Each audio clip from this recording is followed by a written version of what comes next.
Over the years, I've noticed a lot of networks have problems, especially when there's a large number of users. And we experienced this when I was working on site at Open Source Ecology.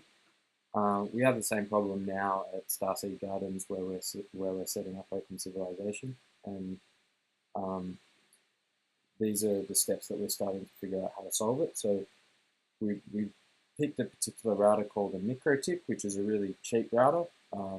It runs some variant of Linux on it. I don't know if I'm sure you can probably hack it to put your own installation of Linux on it, but at the moment we're trying to solve it based on their router runners. So we're going to set up queuing that queuing and limits on uploads so that our upload is never more than 90% of our actual upload speed.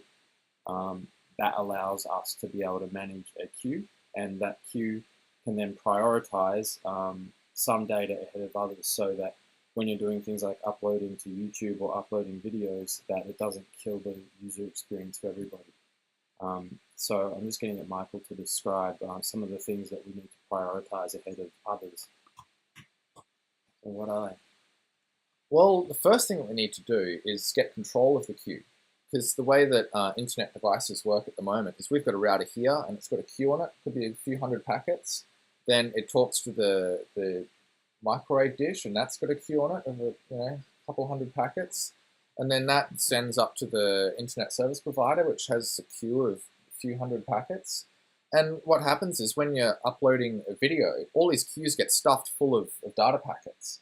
And then if somebody else wants to view a web page, then their request to get the web page has to wait for that whole queue to clear out before the request can even get through, which provides an extremely unpleasant user experience.